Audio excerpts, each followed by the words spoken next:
तो दोस्तों आप सभी का वापस से स्वागत है। आज के इस वीडियो में हम लोग जावा के शैलो और डीप कॉपी के बारे में जानने वाले हैं और ये पर्टिकुलर वीडियो में हम लोग ये भी जानेंगे कि कैसे ये दोनों इफेक्ट करते हैं आपके आउटपुट को, और साथ ही साथ एक क्वेश्चन को भी सॉल्व करेंगे ताकि हमारा जो नॉलेज है वो कॉन्क्रेटाइज हो जाए। तो बिना समय गवाए चलिए शुरू करते हैं आज का ये वीडियो। तो दोस्तों क्वेश्चन देखने से पहले थोड़ा सा थ्योरी देख लेते हैं क्लोनिंग के बारे में। तो क्लोनिंग जावा का एक ऐसा प्रोसेस है जिसके थ्रू आप किसी भी ऑब्जेक्ट का एग्जैक्ट कॉपी बना सकते हैं। ये अचीव होता है क्लोन मेथड की मदद से, जो कि ऑब्जेक्ट क्लास में ही डिफाइंड है, यानी सबसे टॉप लेवल ऑफ हायरार्की जो है आपका, वहां से क्लोन मेथड आता है। लेकिन आप जब भी किसी पर्टिकुलर क्लास को क्लोन करना चाहते हैं तो आपको हमेशा ये क्लोनेबल इंटरफेस डिफाइन करना पड़ेगा, और ये कोई मामूली इंटरफेस नहीं है। इसे एक मार्कर इंटरफेस कहते हैं, जो कि ये बताता है कि क्लास जो है वो क्लोनिंग को सपोर्ट करता है। उसके बाद ये जो आपका क्लोन मेथड है ये ऑब्जेक्ट क्लास के थ्रू कॉल होता है और डिफाइंड भी है, और जनरली ये सैलो कॉपी ही क्रिएट करता है। अब सैलो कॉपी और डीप कॉपी क्या है? तो सैलो कॉपी जो है वो ऑब्जेक्ट को तो कॉपी करता है, बट उस ऑब्जेक्ट के अंदर अगर कोई ऑब्जेक्ट है तो उसके सारे कंस्ट्रेंट्स को वो कॉपी नहीं करता, और कंस्ट्रेंट से मेरा मतलब है attributes. Okay. Deep copy on the other hand सारे के सारे ऑब्जेक्ट को भी कॉपी करता है, और जितने भी ऑब्जेक्ट उसके अंदर डिफाइंड हैं उसके सारे एट्रीब्यूट्स और उसके रेफरेंसेस को भी कॉपी करता है। एक बहुत बड़ी अंतर सैलो कॉपी और डीप कॉपी में ये होती है कि सैलो कॉपी में जब आप वेरिएबल के वैल्यू को चेंज करते हैं तो वो जितनी भी कॉपीज है सब में रिफ्लेक्ट हो जाता है। On the other hand deep copy में ये चीज नहीं होता। अगर आप एक को कर रहे हैं तो दूसरा अनइफेक्टेड रहता है। तो जनरली डीप कॉपी को ज्यादा प्रेफर किया जाता है। ओके। अब क्लोनिंग को इम्प्लीमेंट कैसे करते हैं? तो सबसे पहले आपको इम्प्लीमेंट करना होगा क्लोनेबल इंटरफेस। इसको करने का बहुत सिंपल सा तरीका है। आपको जो भी क्लास है उसमें लिखना है इम्प्लीमेंट्स क्लोनेबल, बिकॉज क्लोनेबल एक इंटरफेस है। उसके बाद आपको क्लोन मेथड को ओवरराइड करना होगा, क्योंकि ये इंटरफेस है, यानी इसके अंदर जो भी डिफाइंड है वो एक एब्स्ट्रैक्ट क्लास है। तो वो डिफाइन आप करते हैं कुछ इस तरीके से। जो भी आपका रिटर्न टाइप है वो क्लोन, और उसके बाद ये एक्सेप्शन थ्रो करवाना है। तो ये एक्सेप्शन थ्रो करवाते हैं। रीजन कि ये एक्सेप्शन थ्रो करवाना है बिकॉज ये रूल है कि जब भी आप क्लोनेबल इंटरफेस डिफाइन करते हैं तो उसके साथ आपको क्लोन नॉट सपोर्टेड एक्सेप्शन को भी हैंडल करना पड़ता है। तो हम लोग सिंपली थ्रो करवा देते हैं क्लोन सपोर्टेड एक्सेप्शन। और चूंकि आपका जो ये क्लोन मेथड है ये ऑब्जेक्ट क्लास के अंदर डिफाइंड है, जो पेरेंट है सबका, तो हम लोग यहाँ सीधे सुपर कंस्ट्रक्टर को कॉल कर देते हैं। और ध्यान रखिएगा ये जो आउटपुट आपको रिटर्न करता है सुपर डॉट क्लोन, ये एक ऑब्जेक्ट होता है। तो जब भी आप इसको एक दूसरे क्लास में फाइंड करना चाहते हैं तो आपको एक्सप्लिसिट टाइप कास्टिंग करना पड़ता है। इसके बारे में डिटेल जब हम लोग कोड करेंगे तब देख लेंगे। और सुपर डॉट क्लोन आप जब भी कॉल करते हैं तो ये सैलो कॉपी बनाता है, जैसा मैंने आपको पहले भी यहाँ पे बता दिया था। Okay.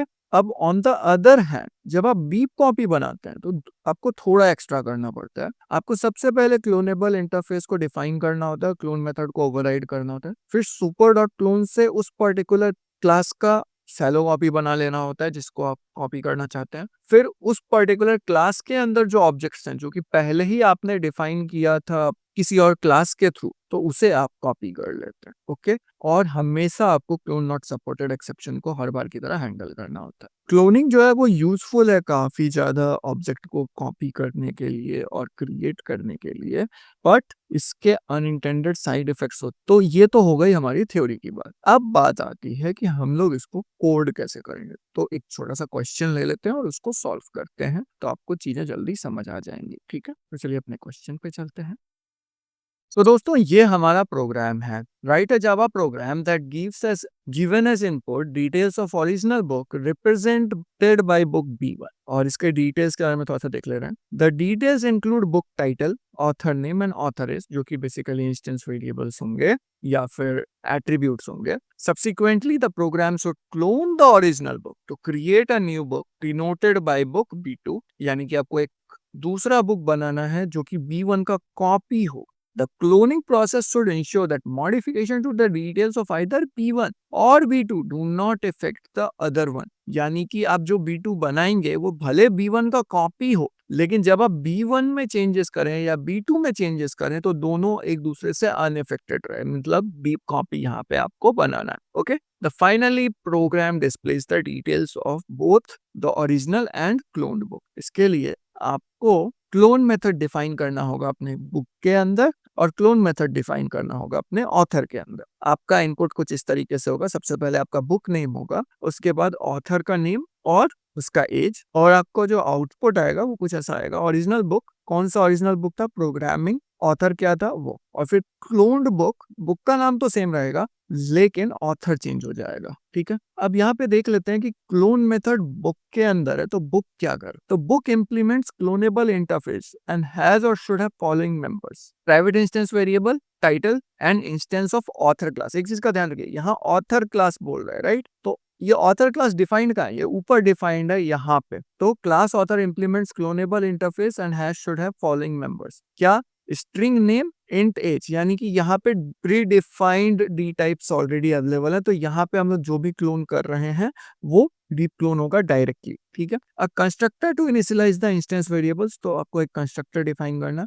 एक्सेसर and mutator method for the name and age, वो ऑलरेडी डिफाइंड होगा आपके लिए। Method to string to print in the format shown in the test cases, तो टेस्ट केसेस में जिस तरीके का फॉर्मेट है उस तरीके से यहाँ पे टू स्ट्रिंग की मदद से हम लोग ओवरराइड कर रहे हैं और ये कर रहे हैं। और मेन काम है आपको ये क्लोन मेथड को इंप्लीमेंट करना। इसको इंप्लीमेंट करने का एक स्पेसिफिक तरीका है वो हम लोग देखेंगे आगे, बट अभी के लिए बस इतना जान लीजिए। ओके, अब वापस back to our class book. इसके अंदर हमने देखा था कि एक ऑथर क्लास है, यानी कि हो ना हो ये जो ऑथर क्लास है ये इस पर्टिकुलर ऑथर क्लास को रिप्रेजेंट कर रहा है, यानी कि यहाँ पे आप अगर डायरेक्टली क्लोन करते हैं तो ये सैलो कॉपी क्लोन होगा, डीप कॉपी क्लोन नहीं होगा। तो आपको इसके अंदर के ऑब्जेक्ट्स को भी क्लोन करना पड़ेगा। ठीक है, वो भी देखेंगे कैसे करना। तो एक constructor to initialize the instance variable taking book title and author object, तो ये ऑलरेडी आपके लिए डिफाइंड, आपको टेंशन नहीं लेना। Method to string to print the format shown, बिल्कुल डिफाइंड है। Mutator method to set new author, ये भी ऑलरेडी डिफाइंड है। डिफाइंड क्या नहीं है, तो आपका ये क्लोन मेथड, अगेन आपको ये क्लोन मेथड को ही डिफाइन करना है और यहाँ पे आप डीप कॉपी वाला क्लोन यूज करेंगे।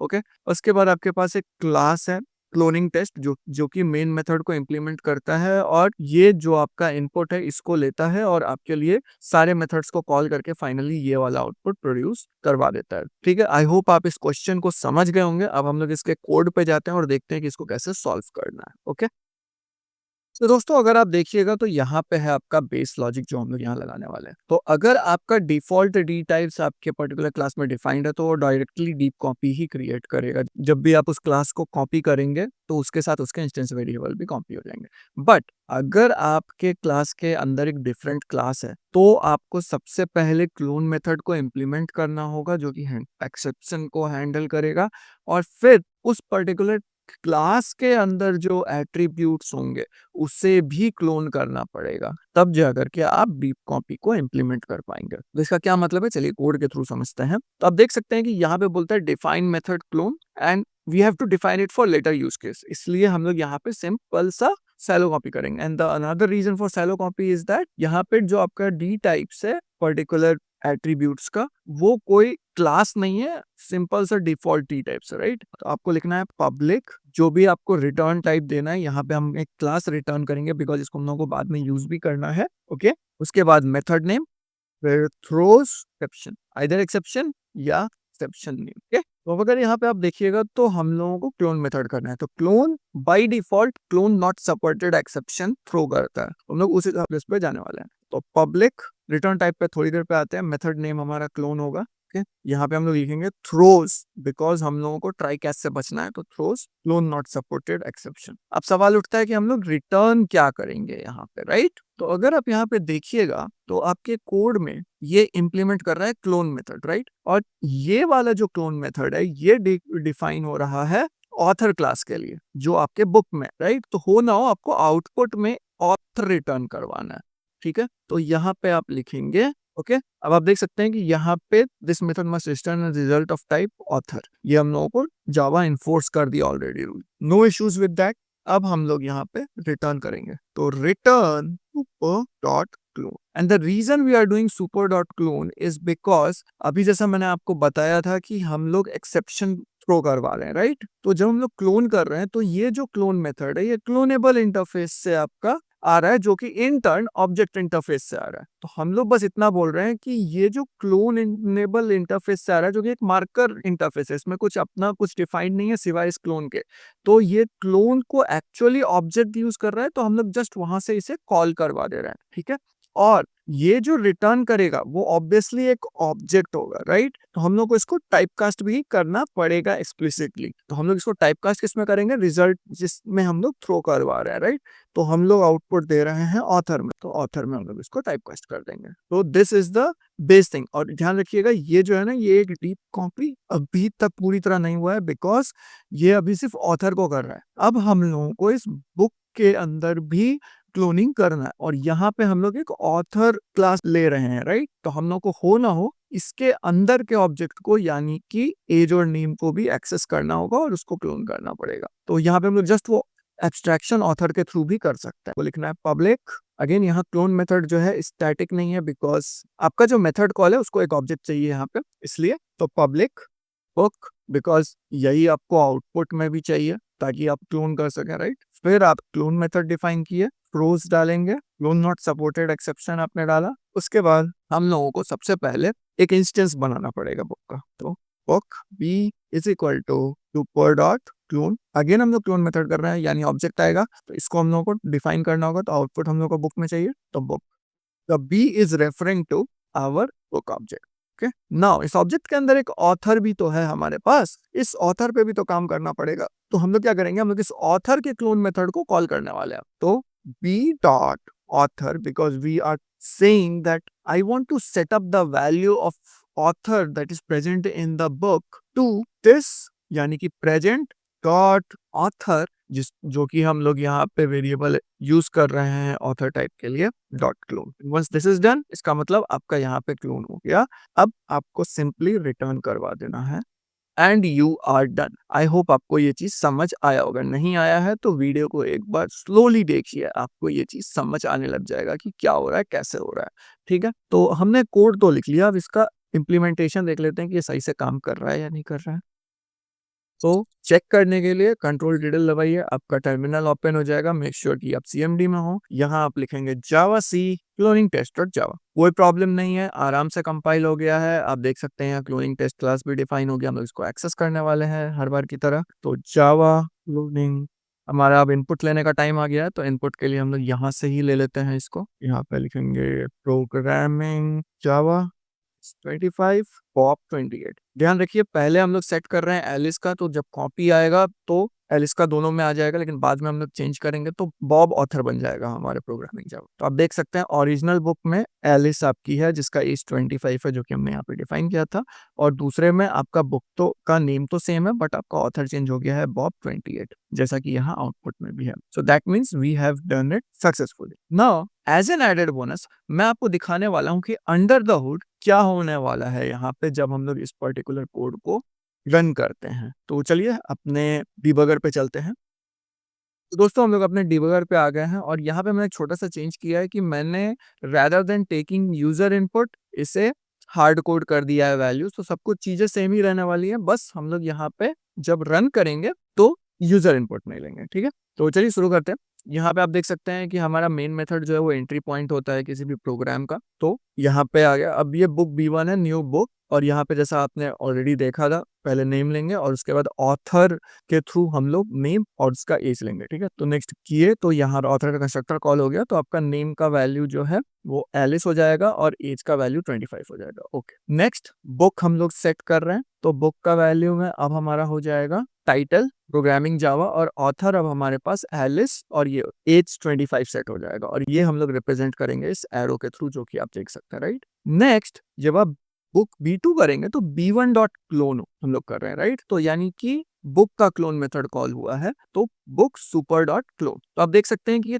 क्लोन बना, लेकिन अभी तक ये रेफरेंस ऑथर कहाँ कर रहा है, ये रेफरेंस कर रहा है जो हमारा इनिशियल इनपुट था B1 का या B का, उस पे, राइट। तो ये आपका ऑथर नेम अभी भी एलिस और एज ही है, तो अगर यहाँ पे चेंज किया तो दोनों में चेंज हो जाएगा। तो इसे हम लोग को हटाना है, तो उससे अनलिंक करने के लिए हम लोग this dot author dot clone पे जाएंगे। अब this dot author dot clone पे गए तो आप देख सकते हैं कि author dot clone method call हो जाएगा, और यहाँ सुपर डॉट क्लोन। अब रिटर्न ऑथर, अब देखिए रिटर्न वैल्यू क्या है, एलिस 25, राइट, क्योंकि हम लोग यहाँ पे रिटर्न करवा दे रहे हैं क्लोन करके कि ऑथर का है। नेक्स्ट, अब आप देख सकते हैं कि अर्लियरली ये यहाँ पे लिंक कर रहा था, लेकिन जैसे ही हम लोग इसको कॉपी किए, ये वाला चीज यहाँ शिफ्ट हो जाएगा, ये यहाँ पे शिफ्ट हो गया, राइट। तो अब हम एक ऑथर इसको पॉइंट कर रहा है, एक ऑथर इसको पॉइंट कर रहा है, राइट। तो ये डीप क्लोन हो गया, क्योंकि अब दोनों चेंज हो सकता है, राइट। अगर मैं यहाँ पे चेंज कर देता हूँ बॉब, तो यहाँ पे चेंज नहीं होगा, बिकॉज लिंकिंग खत्म हो चुकी है, राइट।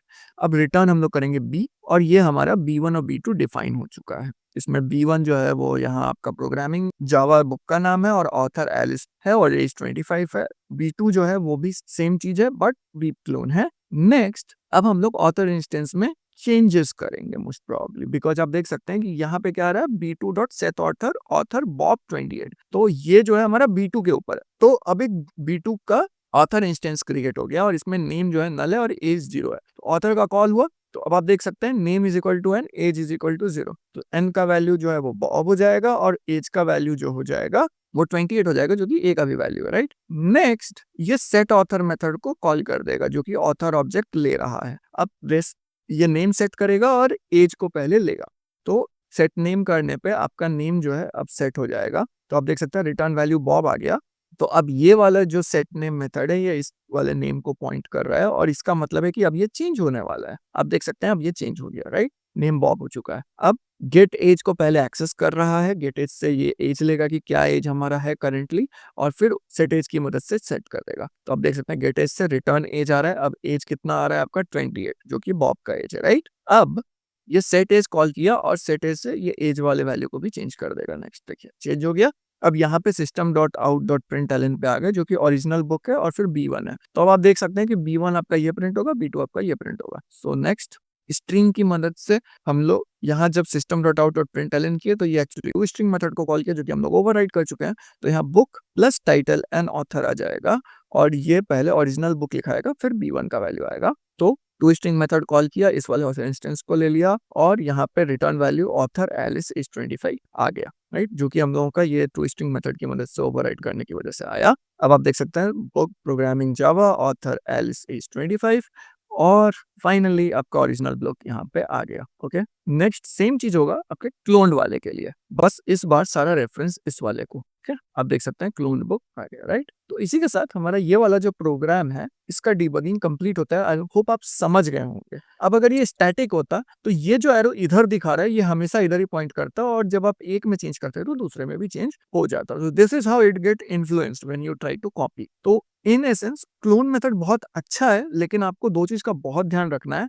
पहला, क्लोन नॉट सपोर्टेड एक्सेप्शन जरूर डिफाइन कीजिए, और दूसरा, अगर आप कोई ऑब्जेक्ट डिफाइन कर रहे हैं किसी पर्टिकुलर क्लास के अंदर जो कि ऑलरेडी एक क्लास डिफाइंड है एवं, तो आपको उसके अंदर के इंस्टेंस वेरिएबल को भी क्लोन करना पड़ेगा सेम इसी मेथड की मदद से हमेशा। तो ये एक तरीके का स्टेप बाय स्टेप प्रोसेस है जो कि आप फॉलो कर सकते हैं किसी भी चीज को क्लोन करने के लिए इन जावा। ओके, तो अब हम लोग इसके कंक्लूजन को देख लेते हैं। तो दोस्तों आज के वीडियो में बस इतना ही था। आई होप आपको समझ आया होगा। जो भी आपको रिसोर्सेज चाहिए वो सारे डिस्क्रिप्शन में लिंक्ड है, और प्लीज़ इसे प्रैक्टिस कीजिएगा। हाँ, अगर आपको ये वीडियो अच्छा लगा हो तो चैनल को सब्सक्राइब जरूर कर लीजिएगा, और भी ऐसे वीडियोस लाने वाला हूँ। और साथ ही साथ अगर आपके पास कोई सजेशंस है तो प्लीज़ कमेंट सेक्शन में भी मुझे उससे बता दीजिएगा। तो चलिए इसी के साथ मिलते हैं आपसे अगली बार। Till then, bye bye.